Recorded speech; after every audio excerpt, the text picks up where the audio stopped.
Now that AI is everywhere, I am even more in love and proud of my creative process. I am more in love with how long it takes to make a handmade painting, from the moment you start feeling into it to actually finishing the painting process. Handmade human art will never compare itself with algorithmic machine-copied images. Handmade paintings have soul. Tienen duende.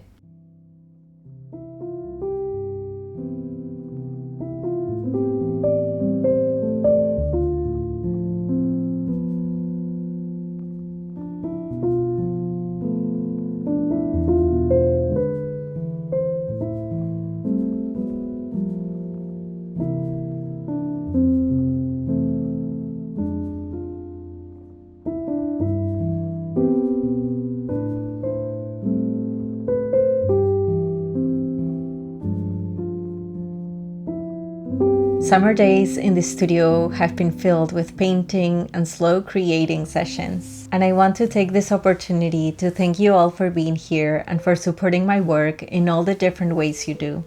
Because it is thanks to you that I am still able to keep the lights on of my studio up until today. And believe me, I never take that for granted.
So, I'm excited to be sharing today with you about this magazine and the one I've been featured, Where Women Create and What Women Create are two magazines that focus on featuring women artists around the globe. The first time that I heard about this magazine was when I went to Ana Victoria Calderon's art retreat called Magic Jungle, and one of the classes we did there, which was led by Nadia Payan, was a vision board. And Nadia, in order for us to create our vision board collage, had tons of magazines, including Where Women Create. And funny enough, Nadia knew about my work through pretty much the competition of this magazine, which is called In Her Studio.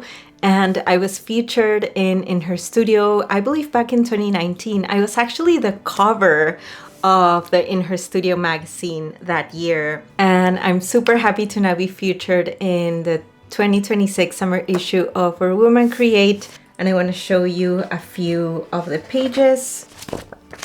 So most of the interviews and the ones I am featured are focused on my art or my art process.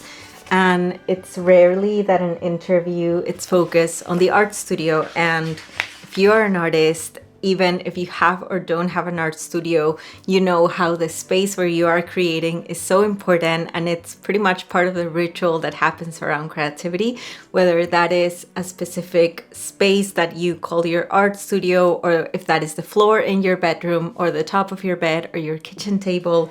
I feel that the spaces where we create are so inspiring, and they just hold a very special place to us creators. And by the way, this magazine is available pretty much in all places where magazines are available in the United States, and you can also order them online. But I'm just very excited with this interview because, you know, when I was featured in Her Studio back in 2019, my art studio was my living room, and that didn't make it any less than the fact that now I have a room in my home, which is my art studio. But I'm just excited because for the first time, I have a room dedicated to my art, and that means so much to me. I've honestly enjoyed so much reading all the other women's art studio stories or creative spaces stories. And I actually recently read a book that I took out from the library called Artists and Their Studios, and I just love learning about new artists. But what beauty to learn about other artists on a physical magazine. I feel there's nothing more special than making yourself a hot drink, grabbing a magazine, and getting inspired by creators just like ourselves. Yay to creativity, yay to magazines and spaces celebrating women and our crafts and the spaces that we create in order to fuel our creativity. Before continuing, I just want to take a moment to give thanks to Squarespace for sponsoring today's video. Whether you sell products, offer services, or both, Squarespace offers you everything you need to grow your business and get paid all in one place. With Squarespace award-winning designs, you can create a beautifully designed website or online store that showcases your brand and engages customers. With easy online payments and built-in tools for inventory, shipping, and fulfillment, you can simplify your workflow and give customers a seamless shopping experience. Squarespace helps you manage it all online while you focus on creating more of what you love. We're partnering up and offering you a 2-week free trial, and once you're ready to launch, you can use the code Caro Arevalo to get 10% of your first purchase of a website or domain with them. And now let's go back to our video.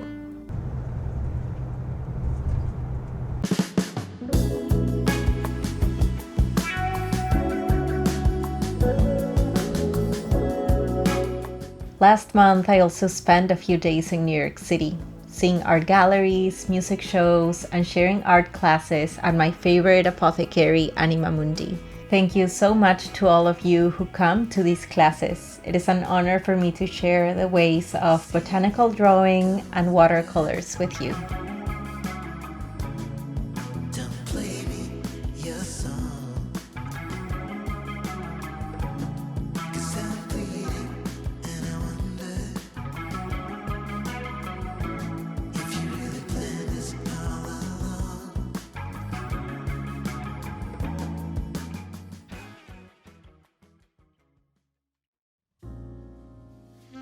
welcome to the section of my video that's all about books.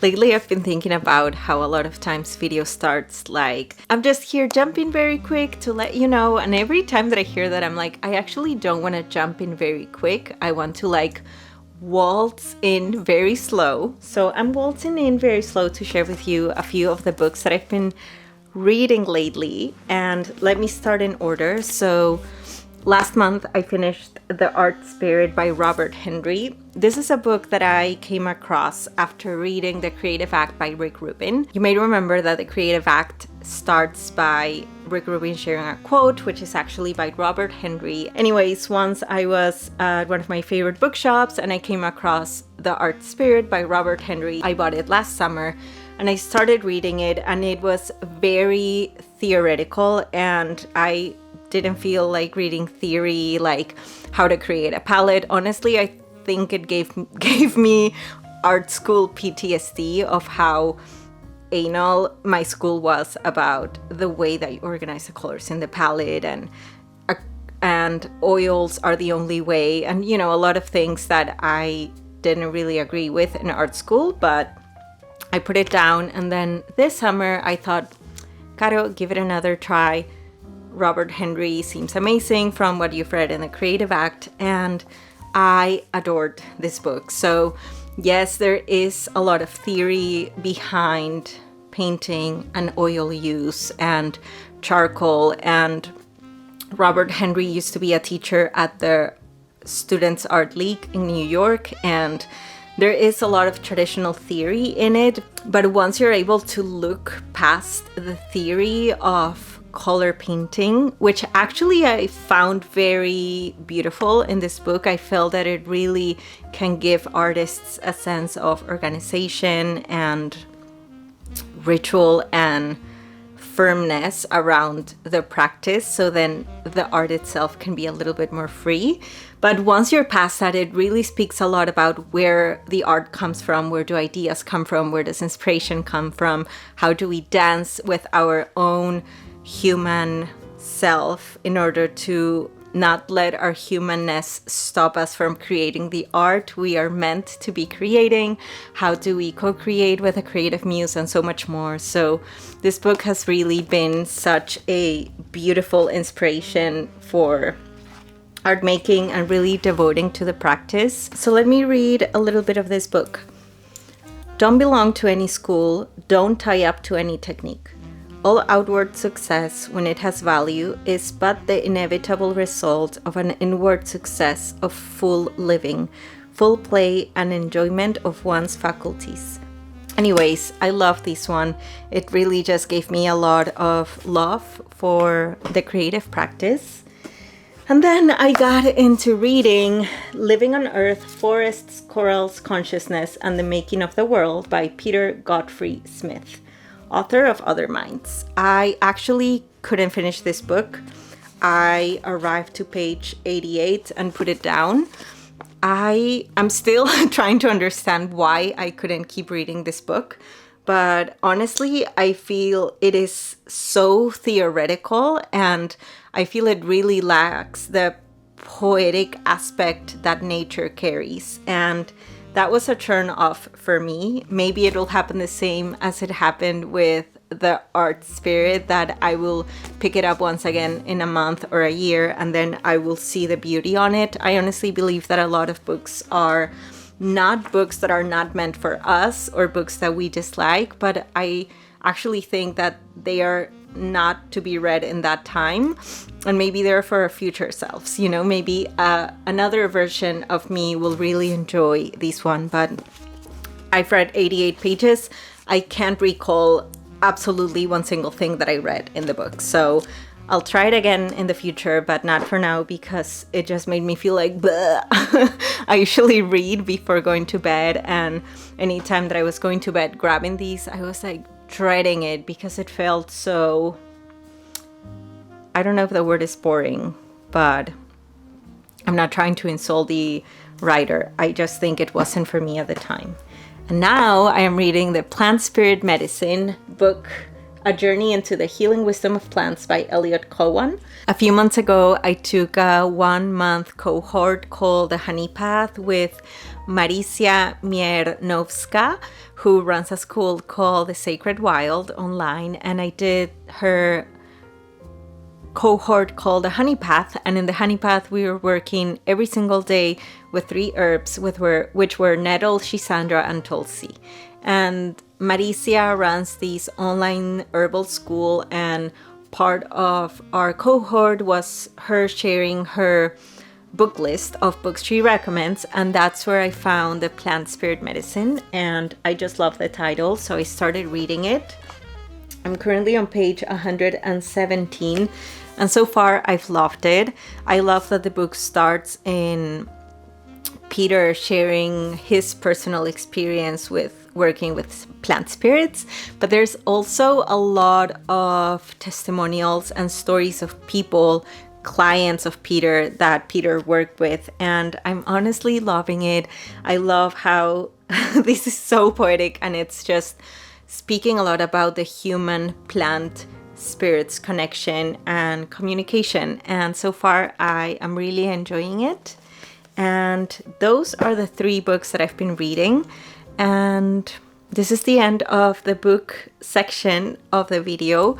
I'm an avid reader, not as much as my friend Heather, who reads like 20 books a month, but I read like 1 or 2 books a month, and I feel sometimes I don't share about that enough here on my YouTube channel. So if you want me to share a little bit more about books, just let me know, because I can talk about books forever.